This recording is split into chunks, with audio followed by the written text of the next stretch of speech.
episódio anterior de A Casa Vega. Aqui já vemos o Dr. Peter Venkman, Bill Murray, o Dr. Ray Stantz, o Dan Aykroyd, e o Harold Ramis, o Dr. Spengler. Ele fica atrás do Peter como se fosse o irmão mais velho, assim, querendo a atenção dele. Ele tem medo de brócolis no desenho. Para o carro foi utilizado um Cadillac Ambulance, que era um carro fúnebre da época.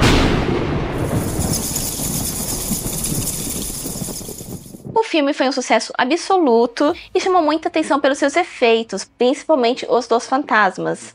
E isso rendeu alguns prêmios. Indicado ao Oscar de efeitos visuais e canção original, venceu o prêmio Saturno como melhor filme de fantasia, venceu também o BAFTA como melhor canção original e foi indicado para efeitos visuais. E no Globo de Ouro foi indicado ao melhor filme de comédia musical, melhor canção original e melhor ator em comédia musical para o Bill Murray. Falando em música, para a música tema, o Ivan Reitman queria a banda Huey Lewis and the News, que recusaram porque já estavam participando do filme De Volta para o Futuro.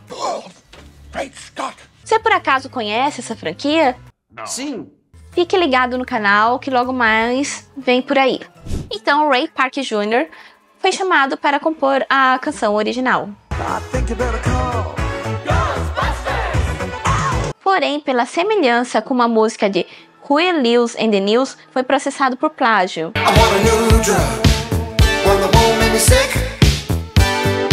Mas no fim chegaram em um acordo e ninguém sairia prejudicado.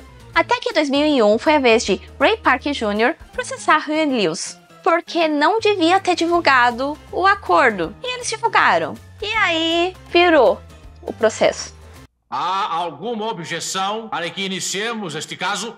Mas a música virou, como dissemos, um sucesso, ganhando clipe próprio com direito à participação de vários artistas, como John Candy, que tinha recusado o papel de Tully, que comentamos anteriormente. Falando ainda sobre a música do filme, a trilha sonora foi composta por Elmer Bernstein, que já era famoso no ramo. Ele fez nada mais, nada menos que a música de Sete Homens e um Destino.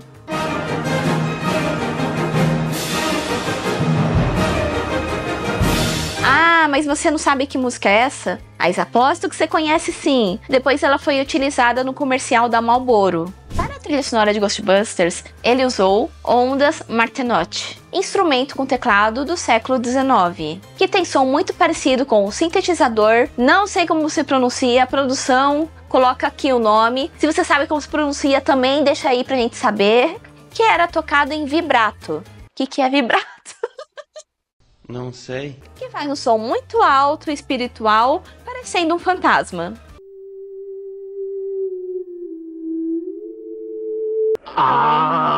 E você sabia que o título Ghostbusters quase não pôde ser utilizado? Isso porque na década de 70, a Universal lançou uma série chamada The Ghostbusters, que aqui no Brasil ficou conhecida como Trio Calafrio. Você se lembra? E os advogados da Universal ameaçaram processar a Columbia se não mudasse de nome. Então tiveram algumas versões como Ghost Stoppers e Ghost Blasters. E chegaram até a gravar o famoso comercial dos Ghostbusters com esses outros nomes. Don't wait another minute, pick up your phone and call the professionals. Ghost Stoppers! Ghost Blasters! Mas como no filme o grupo já era conhecido como Ghostbusters durante o filme, isso ia ficar muito estranho com o público não ia assimilar. Mas como a vida é uma caixinha de surpresas, o diretor da Columbia Pictures, Frank Price, acabou saindo da empresa e virando chefe da Universal Studios, olha só, permitindo assim que o Reitman utilizasse o nome do filme. Que coisa, não? Mas o problema surgiu novamente quando foram lançar a versão animada em 1986, que já tinha uma outra série animada da Animation baseada na outra série que também se chamava The Ghostbusters. Então, para não confundir o público, resolveram colocar o nome The Real Ghostbusters, os verdadeiros caça-fantasmas. A animação é uma continuação direta do primeiro filme, tendo sua primeira exibição em 13 de setembro de 1986. Foi produzida pela Columbia Pictures Television com a Dick Enterprise, distribuição da Coca-Cola Telecommunications. Sim, a Coca-Cola distribuía alguns filmes e desenhos, etc. Você sabia disso? Tirando isso, a série também ganhou uma versão em HQs, publicada pela Now Comics nos Estados Unidos e Marvel Comics.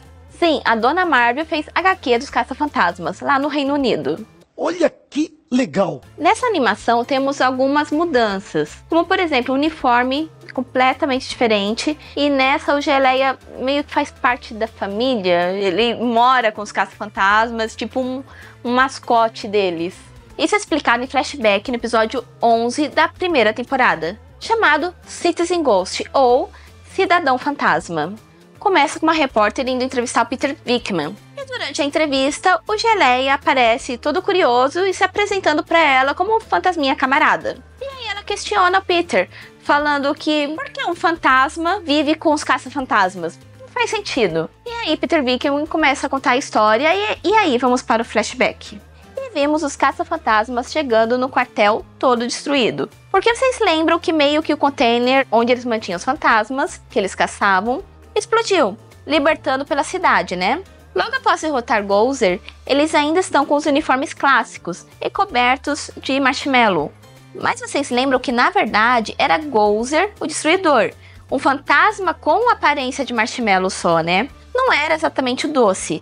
Tecnicamente, eles estão cobertos de substâncias do Gozer e absorveram uma grande quantidade de energia psicocinética, ou seja, estavam contaminados. Egon aconselha a destruírem os uniformes. Nisso, Janine, nossa rainha dos caça-fantasmas, mostra que chegou os uniformes novos deles, que são os usados no desenho. Vimos de relance o Geleia observando eles escondido, já que na confusão do primeiro filme ele também foi libertado, porém olha com raiva e não amigável como conhecemos ele. Também você está de boa, no hotel, uma mesa cheia de comida, lá rodando no lustre, e vem o pessoal te encher o saco e te prender? Justiça por Geleia! Justiça! Peter fica responsável por queimar os uniformes antigos. Mas ele faz isso? Não! Claro que não! Deixa lá no caixote encostado e vida que segue. Depois de reconstruir o quartel, eles resolvem jantar. E aí, óbvio, o que o Geleia mais gosta? Comida! Ele começa a aparecer, roubar a comida deles e sair correndo. Nisso, Peter Venkman começa a lembrar: nossa, é aquele fantasma que me melecou no hotel. Nossa, que coisa horrível. Melecou, jogou slime nele. E aí eles começam a correr atrás do Geleia pelo quartel. O Geleia consegue fugir. E aí eles se questionam: por que ele já estava livre? O negócio lá explodiu, ele podia sair. Por que ele estava ainda junto com eles? E aí a Janine sabiamente fala: ele se sente sozinho. Vocês foram os únicos que deram alguma atenção pra ele. Terapia de fantasma. E o Geleia, como eu já comentei, ele tem aquela inocência, gente. Ele é curioso, ele tem inocência com as coisas. Ele começa a ficar curioso com os equipamentos e ficar dando uma olhadinha por ali. E aí o Egon, já desencanado, começa a simplesmente conversar com o Geleia. Lá mexendo nos equipamentos, o Geleia tá lá curioso e ele começa a conversar com o Geleia. E aí o Geleia fica feliz da vida e resolve ir lá fazer amizade com os outros também. Tanto que ele ajuda o Ray a consertar o Ecto-1. E inclusive é o Ray que dá o nome de Geleia para ele. Agora lembra dos uniformes contaminados que o Peter não queimou? Então, meio que o fungo fantasmagórico vai se espalhando e criando vida própria. E assim os uniformes criam vida. Pessoal, lavem as mãos, lavem as roupas, passem álcool em gel e o mais importante, queimem suas roupas com fungos fantasmagóricos. E aí, como eu já disse, os uniformes ganham vida e começam a reproduzir versões malignas dos caça-fantasmas, que começam a caçar eles, inclusive com uma mochila de prótons fantasmagórica. E quem salva eles? Sim, o Geleia que salva o dia. E aí pronto, ele já faz parte da equipe e começa a morar com os caça-fantasmas. Esse desenho é muito importante por apresentar os caça-fantasmas para uma nova geração. E o mais importante, responsável por finalmente lançarem os produtos dos caça-fantasmas, como os brinquedos, por exemplo, que na época do primeiro filme foi feito meio que na correria, então não teve tempo para brinquedos, produtos e várias coisas. O desenho, apesar de ter tom mais sombrio, fez um grande sucesso, durando até 1991. Então, teve episódios após os eventos do segundo filme também. E ganhou uma versão mais infantil, com foco no Geleia, para atrair o público mais infantil mesmo, chamado Geleia e os Caça-Fantasmas. Depois ganhando seu próprio spin-off, só com as aventuras dele. Com o sucesso da franquia, logo chegou a continuação esperada do filme. Os Caça-Fantasma 2 foi lançado em 14 de dezembro de 1989, com elenco original e direção de Ivan Reitman. Na história, temos uma gosma rosa no esgoto de Nova York, gerando energia negativa, afetando todos ao redor.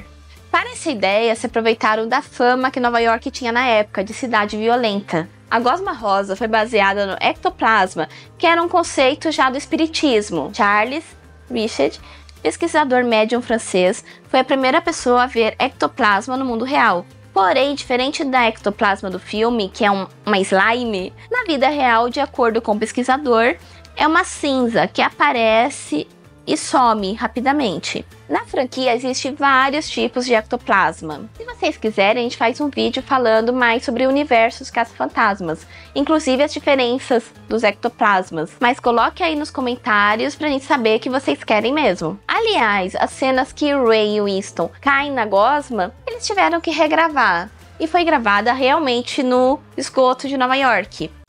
Que nojo. E lá vai os atores entrarem no esgoto. Tudo de novo. Será que tinha taxa de insalubridade para os atores? E falando em Winston, ele é o único que não é cientista da equipe. Isso porque Ivan Reitman pensou dele ser o conector com o público. Tipo, meio que as coisas são explicadas através dele. E o vilão desse filme é o Vigo dos Cárpatos. Isso porque Ivan queria que nesse filme fosse realmente um fantasma o vilão. Alguém que realmente existiu e que morreu virou fantasma. E não deuses como no filme anterior. Inclusive, o Vigo era interpretado por um boxeador alemão, William von Hamburg. Isso simplesmente porque Ivan achou que ele seria ótimo para interpretar o Vigo. Nesse filme, Vigo tenta voltar à vida através do bebê da Dana, o Oscar. E os caça-fantasmas descobrem que Vigo é o responsável pela gosma negativa nos bueiros, no esgoto de Nova York. Mas eles também descobrem que eles conseguem transformar o ectoplasma negativo em positivo. E para isso eles têm uma ideia de trazer um grande símbolo americano para trazer paz para o povo e começar a gerar energia positiva.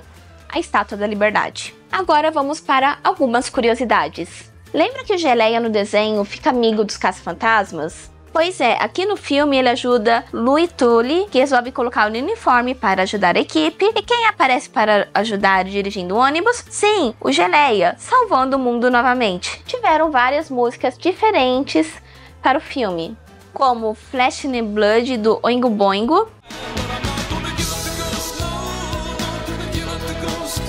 até On Our Own de Bobby Brown.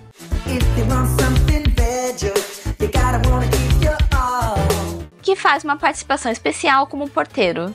A criança chata da festinha do começo do filme, que fala para Ray e Winston: meu pai disse que vocês são uma farsa, é o Jason Reitman, filho do diretor Ivan Reitman e diretor dos novos filmes dos Caça-Fantasmas. A animação The Real Ghostbusters continuou tendo episódio após o segundo filme, terminando em 91. Com os caça-fantasmas conseguindo prender todos os fantasmas em um túnel de metrô abandonado. E em 1997, tivemos continuação dessa animação, Extreme Ghostbusters, ou Os Novos Caça-Fantasmas. Nessa animação, os caça-fantasmas já se aposentaram, não existe mais fantasma em Nova York, mas resolvem reabrir o túnel de metrô abandonado. E nisso soltam os fantasmas tudo de novo. E não temos mais ninguém preparado para caçá-los. O único que continua na cidade é o Ego Spengler, que agora é professor universitário sobre coisas paranormais. E ele tem 4 alunos que, depois dessa confusão, ele resolve treinar para ser os novos caça-fantasmas. Esse desenho era ainda mais sombrio do que o The Real Ghostbusters. Aqui mudaram equipamentos porque o Ego achou que já estavam ultrapassados e realmente nesse desenho temos evolução dos fantasmas, temos fantasmas novos, então precisava de um equipamento realmente novo. E agora algo muito importante, representatividade na equipe. Temos Eduardo Rivera, um latino-americano, Roland Jackson, especialista em mecânica, aliás, ele que reforma o Ecto One, Garrett Miller, um cadeirante que ama esportes, e Kylie Griffin. Agora temos uma mulher na equipe e ela já era entusiasta do paranormal.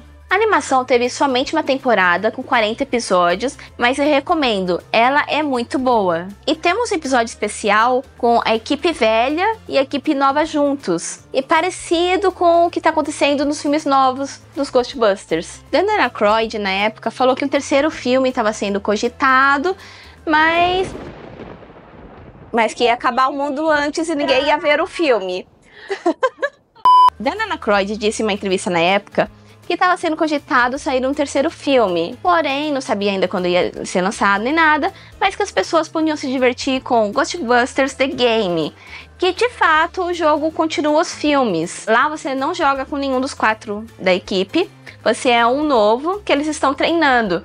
Então você vai aprendendo as coisas com eles, tem coisas do filme, como Stay Puft, reaparece. Você treina usar a mochila de prótons no Geleia. É um jogo muito bom e que realmente continua os filmes. Inclusive no jogo, eles dão explicação porque tudo acontece na cidade de Nova York, que também foi explicado no filme Ghostbusters Mais Além, de 2021. Mas na época, com a morte de Harold Ramis, o projeto do terceiro filme foi engavetado. Tivemos também o remake em 2016, com a equipe feminina, que eu não entendo porque o hate desse filme. Não é tão bom como os outros? Óbvio que não. Mas não é um filme tão ruim também. Vale a pena pelas referências que fazem e homenagem também que fazem aos antigos filmes. E o elenco antigo também volta, não com os mesmos personagens, o que é uma coisa legal também. E inclusive tem HQs oficiais que juntam o universo todo. Tem os antigos, tem esse do remake, tem o Extreme Ghostbusters, como se eles estivessem num mundo só. É um multiverso Ghostbusters. Em março desse ano, tivemos o novo filme dos Caça-Fantasmas, Apocalipse de Gelo, continuando o Ghostbusters Mais Além, e seguindo ainda o esquema da velha e nova geração trabalhando juntas. E algumas surpresas que me deixaram enlouquecida, como a Janine usando o uniforme e o retorno do Geleia. E vemos também o fantasma da biblioteca do primeiro filme. Você gostaria de outros vídeos falando dos filmes novos? Coloca aí pra gente saber. E você que tá chegando agora no canal, temos um vídeo da Família Addams que tá, ó, completo. Dá uma olhadinha lá e te vejo no próximo vídeo com mais curiosidades.